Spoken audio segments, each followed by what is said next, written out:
안녕하세요, 달입니다. 오늘은 좀 색다른 코너입니다. 좀 즐거운 시간으로 한번 만들어 보고 싶습니다. 제가 오늘부터 이 지성을 노예로 부리는 지성을 노예로 부리는 글이라고 이름 붙인 유튜브 시리즈를 시작해 보려고 합니다. 여기 소개하는 작가분들은요, 아주 반가운 분들입니다. 이름이 있는 유명한 기성작가나 학자들이 아니라요, 제가 요즘 나가고 있는 강의실에서 함께 공부하고 있는 선생님들입니다. 평범한 보통 사람들, 그렇지만 나름의 길에서 보람 있는 삶을 살아오신, 또 살아가고 계신, 우리들과 얼굴도 말투도 닮은 그리 유명하지 않은 작가분들. 얼굴도 말투도 닮았지만 그 누구의 다른 사람과도 닮은 듯 닮지 않은 자기 자신만의 개성적인, 그래서 예술적인 삶을 살고 계신 분들이죠. 문단이나 학계가 아니라요, 우리들의 교실에서 세간에서는 소위 아마추어 작가라고 지칭하는 그런 분들이 전문 작가나 학자들 못지않은 훌륭한 글을 쓰고 계시다는 사실 잘 알려져 있지 않습니다. 그러나 발견되지 않았을 뿐, 평가받지 못했을 뿐, 문학예술적으로 높은 평가를 받아 마땅한 글들이 이미 쓰여져 왔고요, 쓰여지고 있습니다. 제가 두 눈으로 매일매일 확인합니다. 그런 시리즈, 그런 글을 소개하는 훌륭한 진짜 작가, 진짜 예술가들을 소개하는 코너가 바로 이 지성을 노예로 부리는 글이라는 시리즈입니다. 앞으로 꾸준히 소개하도록 하겠습니다. 왜요? 왜 그렇게 하느냐고요? 그것이 제 유튜브의 유일한 한 가지 방향성이고요, 좀 유식한 말로, 좀 지성적인 말로 하자면 제 유튜브의 철학이기 때문입니다. 누군가 말합니다. 유명한 사람의 유명세를 타고 가야 유튜브도 유명해진다고요? 저도 잘 압니다. 유명한 사람의 유명한 글도 이미 꽤 낭독했고요, 또 앞으로도 낭독할 예정입니다. 그러나 유명해지고 싶어서 그렇게 하는 게 아니라 그 글들이 좋아서, 훌륭해서 읽었던 것입니다. 이 좋고 훌륭한 글들을 낭독하는 것, 그 정신으로 유명하지 않은 사람들의 글도 그렇게 낭독하겠다는 것이죠. 그게 왜 이 달과 함께라는 유튜브의 유일한 방향성이고 철학이냐? 아직까지는요, 이 달과 함께 유튜브를 제외하고는 유명하지 않은 분들의 글을 유명한 사람들과 같은 눈높이에서, 또 같은 혹은 그 이상의 가치로 평가하고 대접하는 유튜브가 없기 때문입니다. 그런 유튜브들이 많이 나오길 기대합니다. 그때까지는 달과 함께가 유일한 방향성과 가치를 유일하게 지켜가도록, 실천하도록 하겠습니다. 저는 말씀드렸다시피 이 코너의 이름을 지성을 노예로 부리는 글이라고 붙여보았습니다. 그렇습니다. 이 글들은 똑똑한 사람들을 가리키는 지성, 그 지성을 노예로 부려먹는 글들입니다.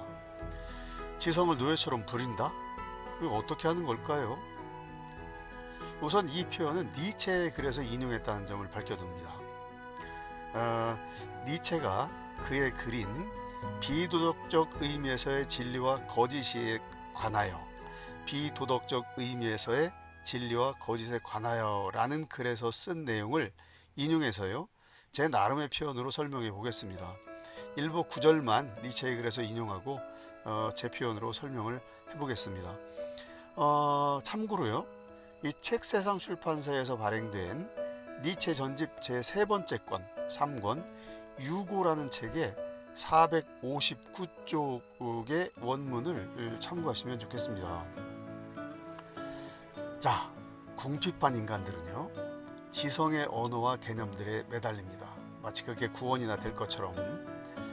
이 아는 주체라는 표현이 있습니다. 아는 주체, 소위 지식을, 삶을 보는 최고의 눈으로, 거의 유일한 눈으로 갖고 있는 사람들입니다. 더 많이 아는 걸 재산처럼 생각하는 사람들 주변에 있죠. 잘 생각해 보십시오. 그런 지성은 사람을 지성의 노예로 만듭니다. 이 지성이라는 것을 사람을 판별하는 기준으로 만듭니다. 지성인 중에 심지어는 지성인으로 자처하는 예술가들 중에도 그런 사람들 많죠. 그런데 그 지성을 주인으로 모시지 않고 노예로 부리는 사람들이 있습니다. 니체는 이 사람들을 이성적 인간이 아닌 직관적 인간으로 부릅니다. 또 자기 자신이 주체, 그것도 예술가적으로 창조하는 주체인 사람들입니다. 이 사람들의 지성은 이제 사람을 노예로 만들지 않고요, 스스로가 사람의 노예가 되어 이 주체에 의해서 부림을 당합니다. 역설적으로 이 지성은 노예처럼 부려짐으로써, 부림 당함으로써 이 자유로워진 그런 지성입니다. 이 지성에 대해서 니체는 예술가가 자신의 가장 모험적인 예술작품에 사용할 수 있는 구조물이며 장난감일 뿐이다 라고 씁니다. 지성이 구조물이고 장난감일 뿐이다 이렇게 쓰죠. 통쾌합니다. 자, 이제 지성을 노예로 부리는 글이라는 이콘의 의미가 약간은 좀 설명이 되었을 거라고 보이는데요. 이제 바로 그런 글을 한 편 읽어보겠습니다. 이 대전문학관 교실에서 요즘 저와 함께 스토리텔링을 공부하고 있는 나종태 선생님이라는 분이 계신데요. 바로 그 나종태 선생님의 글입니다. 이 글을 낭독할 수 있도록요, 이 훌륭한 글을 낭독하도록 할 수 있도록 기탄 없이 허락해 주신 나종태 선생님께 아주 깊이 감사를 드리는 바입니다. 자, 읽어보겠습니다. 제목은 안구건조증과 인공눈물입니다. 안구건조증과 인공눈물, 나종태. 얼마 전 9월 26일 날 썼다고 이렇게 표기해 놓으셨네요. 나는 호르몬 변화가 심한 대한민국 50대 중년의 아저씨다. 갈수록 자주 생각지도 않은 눈물이 난다. 슬픈 드라마나 영화는 물론 안타까운 사고 소식이나 슬픈 대중가요에도 눈물이 풍년이다. 음악 공부한다고 나댄 최근 몇 년 새 부쩍 심해졌다. 마침내 음향의 조화를 통해 내 몸이 중성이 되어가는 것인가? 이 또한 자연의 순리라 생각하고 순응하기로 했다. 다량의 눈물을 만들어내는 나의 안구도 역시 어둠에서 암순응, 밝은 곳에선 광순응을 하며 적응해 간다. 최근 종종 주변 지인들 중에 의외로 안구건조증으로 고생하는 사람이 적지 않음을 알았다. 대중매체에도 가끔 소개되어 전문가가 나와 원인이나 치료 방법 등을 소개하는 경우를 보곤 한다. 원인이야 각각의 사정이 있겠지만 내 경우를 보면 공감이 안 된다. 안구건조증은 도대체 어떻게 생기는지 궁금하다. 나도 걸리고 싶다. 기다려진다. 안구건조증. 안구건조증 하면 연상되는 대상물이 있다. 그건 인공눈물이다. 원래 눈물은 우리 몸에서 생물학적, 화학적 작용으로 만들어져 몸 밖으로 필요에 따라, 감정에 따라 배출된다. 나아가 다양한 의사표시 기능도 있고 생존을 위한 최후의 수단으로도 쓰인다. 우리 몸에서 생성되는 물질 중에 참으로 버릴 것 하나 없는 고귀한 생산물이다. 오물이 절대 아니다. 눈물이다. 이에 반해 인공눈물은 몸 밖에서 만든 약알칼리성 식염수로 몸에 강제 주입 후 몸이 필요에 따라 채용하는 액체의 상업물질이다. 물론 사람이 목적을 가지고 인위적으로 만들었으니 인공이라고 할 수 있다. 그렇다고 눈물이라는 단어를 붙일 수 있나? 과분한 이름을 붙여준 것 아닌가? 탱자에서 조금 단맛이 난다고 귤이라고 칭할 수 있는가? 진짜 참 눈물에겐 매우 모욕적인 호칭이 아닐 수 없다. 가령 피부에서 물이 나온다고 해서 우린 피부물이라고 하지 않는다. 그냥 땀이라고 한다. 모유를 대신한다고 인공모유라고 하지 않고 그냥 우유라고 하듯이 이른바 인공눈물도 마땅히 가짜 눈물, 유사 눈물, 진정한 눈물을 위한 마중물 정도로 불려져야 할 것이다. 수천 년 동안 인류의 희로애락과 함께했던 눈물에겐 단언컨대 인공으로 만들거나 가미할 수 없는 그 뭔가가 있다. 눈물을 옹호하는 서툰 논리를 써내려가는 지금도 자꾸 눈물이 고인다. 도대체 나에겐 언제쯤 안구건조증이 생긴단 말인가? 병아리 눈물만큼도 가능성이 없어 보인다. 네, 나종태 선생님의 글이었습니다. 어떻습니까? 유쾌한 글입니다. 낭독하는 사람도 낭독을 듣는 사람도 즐거운 글입니다. 얼핏 들으면요, 술집이나 카페에서 친구나 지인들의 자리에서 자연스럽게 털어놓는 50대 남자의 농담처럼 들리기도 합니다. 그렇습니다. 이 글은 엄숙하지 않습니다. 가볍게 말합니다. 복잡한 형식을 차용하지도 않았습니다. 진지한 태도로 말하고 있지도 않습니다. 그렇지만요, 이 글은 인류가 근대에 이르러서야 비로소 발견한 문학예술의 두 가지 중요한 가치를 지니고 있습니다. 뭐냐? 바로 유머와 아이러니입니다. 이 글을 읽으면 웃음이 납니다. 이 글은 유머러스한 글이 아니라요, 유머를 글의 한 성격으로 지니고 있는 그런 글입니다. 그냥 웃기는 글이 아니라 웃기면서 웃는 사람에게 그 웃음의 의미를 생각하게 하며 웃기는 글이라는 뜻입니다. 문학예술에 있어서의 유머가 그냥 유머와 구별되는 지점입니다. 아르노트 하우저라는 꽤 유명한 예술사학자가 있습니다. 저는 이 글의 지성적인 부분이나 지성인을 가끔 인용하는데요, 그것들도 다 노예로 부리기 위해서라는 점을 확인하고 가겠습니다. 아무튼 이 아르노트 하우저라는 사람은 문학에서 유머의 발견자로 이 돈키호테의 저자 세르반테스와 또 셰익스피어를 꼽습니다. 이 풍차에 저돌적으로 달려드는 돈키호테, 그리고 로미오와 키스를 나누고 나서 이제 줄리엣이 로미오님 제 입술을 훔쳐가셨네요 하니까 로미오가 그래요? 그렇다면 그 입술을 다시 돌려드리겠습니다 하고 다시 뽀뽀하는 장면들이 있죠.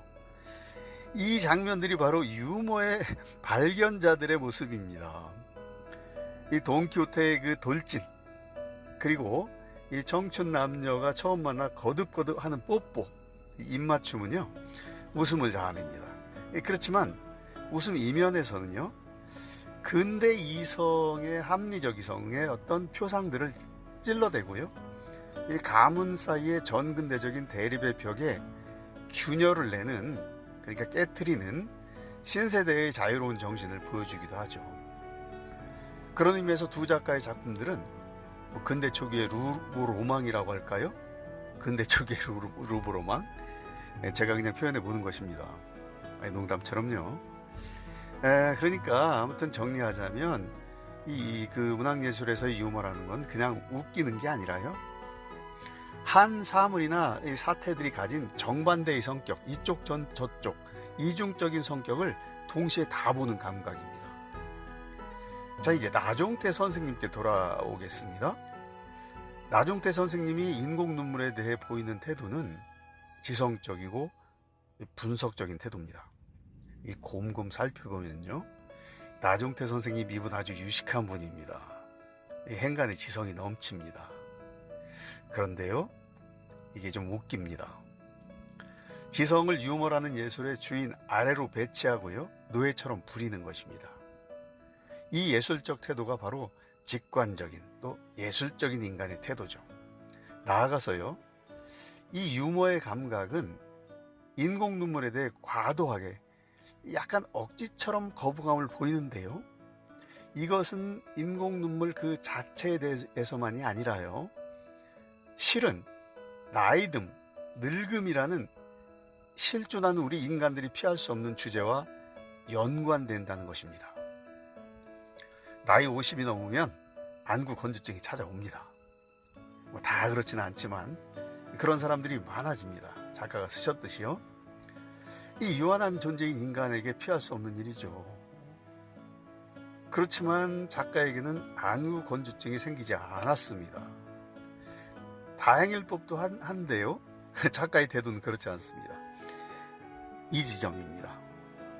작가 나중태 선생님은 안구 건조증이 무슨 귀여운 병아리라도 되는 양 자신에게 찾아오길 기다리고요. 또 찾아오라고 막 외칩니다. 끝에 쓴 문장처럼 병아리 눈물만큼도 가능성이 보이지 않지만 자나깨나 기다리고 있는 듯한 모습입니다. 이게 웃깁니다. 또 웃기고요. 또 여기가 지금까지 얘기한 유머가 아이러니와 결합하는 지점입니다. 남들이 싫어하는 안구 건조증을 기다린다? 누구도 바라지 않는 눈병. 그런데 기다립니다. 이것이 바로 정반대의 지점을 가리키는, 또 그것을 전면에 내세우는 아이러니라고 볼 수 있죠. 그래서 이 글이 단순히 안구 건조증이란 눈병에 대해 말하고 있는 것처럼 보이지만 그것을 넘어서서요, 앞서 말씀드린 나이듦, 늙음이라는 확장된 주제를 포함하는 것입니다. 근데 이 글에는 나이듦이라는 또는 늙음이라는 단어가 한 글자도 들어있지 않습니다. 실은 그 주제를 쓰고 있는데 그 주제를 표상하는 언어들을 피한다? 그것은 이 언어와 개념으로 이루어진 지성의 글이 아니라요, 이 글이 직관의 글이기 때문입니다. 작가 나중태 선생님은 지성을 갖출 만큼 갖췄습니다. 그렇지만 이 글의 운전대를 잡은 것은 지성이 아니라 직관이며 유머와 아이러니라는 예술적 감각입니다. 운전대가 지성입니다. 그래서 운전대는 주인인 예술가의 손이 조종하는 대로 움직이면서요, 노예처럼 묵묵히 그 역할을 수행하고 있을 뿐입니다. 자, 그래서 어떻게 되었을까요? 이 호르몬 변화가 심한 이 50대 아저씨는 진짜 그런지는 모르겠지만요, 나이듦도 늙음도 안구 건조증도 겁나지 않습니다. 이것이 예술가가 도달할 수 있는 위대한 트릭입니다. 또 현실을 허구의 힘을 빌어서 현실을 넘어서는 글쓰기의 힘입니다. 자, 그래서 어떻게 되었을까요? 하루하루 나이를 먹어갈 작가가 언젠가 인공 눈물을 사용하는 그날이 와도 작가는 그것을 눈물로 대접해주기는커녕 가짜 눈물, 유사 눈물, 진정한 눈물을 위한 마중물로 부르면서 자신에게 찾아온 안구 건조증이나 나이듦, 늙음을 또 그렇게 가짜 나이듦, 유사 늙음, 새 청춘을 기약하는 마중물로 여길 수 있습니다. 또 그래서 어떻게 되었을까요? 작가를 따라서 독자도 나이듦과 늙음을 진짜 정말 현실로 그것이 찾아온다 해도 가짜, 유사, 마중물로 대하면서 인생의 시간을 관조할 수 있습니다. 그리고 인공 눈물을 넣어야 하는 바로 그 순간순간들에 이 글을 생각하면서 눈가에 살며시 웃음이 일 것입니다. 지성을 노예로 부리는 글의 힘입니다. 지성을 노예로 부리는 글은 알려줍니다. 글은 예술은 이만하면 족하고 충분합니다. 글 읽기가 즐겁고요, 또 글을 읽어서 힘이 납니다. 이만하면 작가도 해야 할 일을 다 한 게 아닐까요? 우리 곁에서 멋진 글, 훌륭한 글을 쓰고 계신 나중태 작가님 감사합니다. 지금까지 지성을 노예로 부리는 글 시리즈 1번 타자 안구 건조증과 인공 눈물이었습니다.